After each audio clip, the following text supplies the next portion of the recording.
Bonjour. Aïe. Oh. Ah mais. Oh. Ah, d'ailleurs, mais pourquoi est-ce qu'on se frotte comme ça quand on se cogne?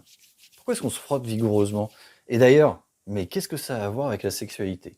Eh ben, c'est ce qu'on va découvrir dans cette vidéo d'aujourd'hui. Alors avant de commencer, si vous voulez soutenir la chaîne et augmenter sa visibilité, pour avoir des conseils d'un professionnel sur la sexualité, eh bien, pensez à vous abonner. Alors, mais qu'est-ce que c'est que cette histoire? Pourquoi est-ce qu'on se frotte quand on se cogne, quand on se fait mal là? Eh ben, la raison, elle est très simple, hein. Ce qui se passe, c'est que ce qui envoie le message douloureux, entre autres, ce sont les récepteurs cutanés, c'est-à-dire les récepteurs qu'il y a sur la peau, les récepteurs nerveux, les récepteurs sensitifs. Eh bien, ces récepteurs sensitifs, si on les surstimule, donc par exemple en frottant très fort la peau, comme ça envoie un message important à ces récepteurs nerveux, hein. On va les stimuler de façon importante. Eh bien, si on les surstimule de cette façon, en fait, il y a un phénomène qui fait que les récepteurs se coupent.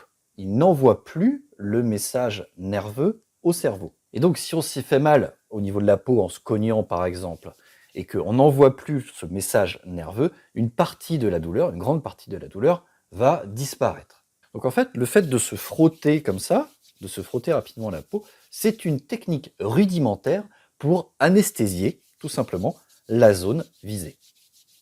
Ça fait du bien, puisque je sens plus rien. Voilà. Alors donc, maintenant, revenons à nos moutons. Vous allez me dire, mais qu'est-ce que ça a à voir avec la sexualité, tout ça? Eh bien, vous allez voir qu'il y a une application assez importante. Premier exemple, imaginez un homme qui fait l'amour avec sa femme, et il la pénètre très rapidement, comme dans les films de fesses, par exemple. Pilonnage intensif. Ça vous rappelle rien? Oui. Si un homme pénètre sa partenaire comme ça, ce qui va aboutir, au bout d'un moment, et même très rapidement, c'est-à-dire que les premières secondes, oui, on a une augmentation des sensations, mais très rapidement, au bout de quelques secondes, eh bien, on a une diminution des sensations. Donc un homme qui fait l'amour à sa femme comme ça, eh bien, tout simplement, il lui est anesthésie le vagin. Ah, c'est ballot, comme dirait l'autre. Oh, c'est ballot, hein, c'est ballot. C'est pas vraiment le but. Pour donner du plaisir à sa partenaire sexuelle, lui anesthésier le vagin, je pense qu'il y a des meilleures techniques que ça quand même. De plus aussi, on peut faire une extension sur les problèmes sexuels. Pour les hommes, hein. Donc déjà, ça va donner moins de plaisir aux femmes, mais pour les hommes qui ont des problèmes d'érection, par exemple, qu'est-ce qui va se passer sur le pénis? Il va se passer exactement la même chose, hein. Le fait d'avoir une surstimulation à l'intérieur du vagin du pénis, eh bien, ça va anesthésier le pénis. En tout cas, ça va fortement diminuer les sensations sexuelles. Et donc, qu'est-ce que vous pensez qui va se passer à ce moment-là? Diminution des sensations pour quelqu'un qui a des problèmes d'érection. C'est pareil. Avoir moins de sensations quand on a des problèmes d'érection, ça entraîne une fin ou une perte d'érection, de la même manière. Alors vous allez me dire, pour les hommes par contre qui éjaculent trop rapidement, une perte de sensation, c'est pas mal. Non, parce que je vous ai dit, dans les premières secondes, on va avoir une augmentation de sensation. Une augmentation de sensation assez forte. Pour un éjaculateur précoce qui éjacule vite, lui, il n'y a que les premières secondes qui vont compter. Donc c'est tout faux sur tous les domaines. Faire l'amour et faire des caresses et de la pénétration rapidement, comme ça, c'est juste négatif. Pour illustrer ça, je vais même prendre un autre exemple, un exemple du côté des femmes cette fois-ci.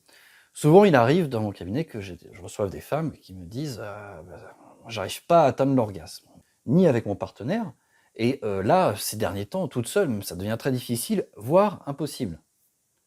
Et je leur dis oui, donc je parie que vous vous caressez très rapidement et très fort le clitoris.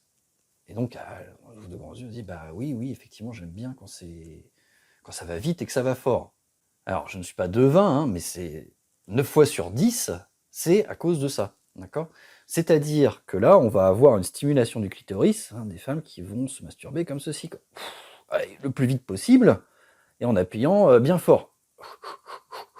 Alors, passer le boost des premières sensations, mais il ne faut pas la rater. Si vous ratez les premières secondes, si vous ne déclenchez pas votre orgasme dans les premières secondes, après c'est foutu, parce que ça va augmenter, et puis après, ah merde, je sens moins bien, donc il faut que j'aille un peu plus fort. Et si vous allez un peu plus fort, vous augmentez encore le phénomène anesthésiant, ce qu'on a décrit au début de la vidéo là. Et donc ces femmes-là vont avoir un boost de sensation. Si l'orgasme est là, elles vont rater l'orgasme, et puis ça descend, ça descend, ça descend, ça descend, ça descend, et puis il faut que j'aille plus vite, plus fort, et donc ça descend encore plus jusqu'à bah non, je me fais chier, je sens plus rien. Donc vous voyez que être rapide dans vos caresses ou dans la pénétration, que vous soyez un homme ou une femme, c'est mauvais. Alors évidemment, enfin, quand on est tout proche de l'orgasme, oui, le petit boost de quelques secondes, à la fin, ça peut déclencher l'orgasme, on est d'accord. Mais pour monter votre excitation, c'est une très mauvaise technique. Et je vais vous donner la bonne, je pense que vous l'avez deviné, la sexualité, c'est le royaume de la lenteur. La lenteur. Pourquoi? Parce que quand on fait des gestes lents, là, on a tout le temps de bien sentir ce qui nous arrive, de bien analyser chaque centimètre carré de notre peau, ou bien de l'intérieur du vagin, ou bien du pénis. Et on va évidemment éviter d'avoir ce phénomène anesthésiant dû à la rapidité des mouvements ou des caresses. Alors encore une fois, vous allez peut-être me dire, bah, si vous êtes une femme, ouais, enfin bon, moi j'aime bien quand ça va fort, quoi. C'est là que ça me donne du plaisir.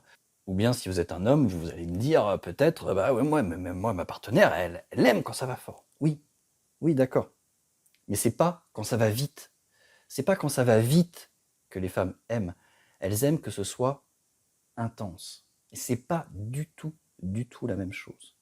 On peut être intense en étant lent. Et c'est ça que je conseille. C'est l'intensité de la relation sexuelle. Et pour ça, il y a d'autres techniques à mettre en place, mais sûrement pas aller vite. Si vous allez vite, si vous allez rapidement, vous jouez contre vous systématiquement, que vous soyez un homme ou que vous soyez une femme. On l'a démontré avec l'exemple sur la masturbation des femmes. Donc encore une fois, la meilleure façon de monter votre excitation, c'est d'être dans la lenteur et dans l'intensité, pas dans la rapidité. À chaque fois, on va avoir un boost de sensations, encore une fois, et puis après, les sensations s'en vont par anesthésie de la zone. D'ailleurs, petit teaser sur la prochaine vidéo, parce qu'on parlera encore de la masturbation féminine, parce que j'ai reçu un mail assez intéressant d'une femme qui me demandait si elle pouvait garder sa culotte lors de la masturbation ou pas. Et vous allez voir encore une fois qu'on va pouvoir élargir à toute la sexualité, hommes et femmes, en répondant à cette question. Ce sera pour la prochaine fois. Voilà, en attendant, souvenez-vous, la sexualité, pour monter votre excitation, c'est le royaume de la lenteur qui va gagner, qui va vous donner le plus de plaisir, qui va augmenter toutes vos sensations. Par contre, quand vous cognez le coude, ouais, là, vous pouvez y aller de bon cœur. Je vous dis à la prochaine fois.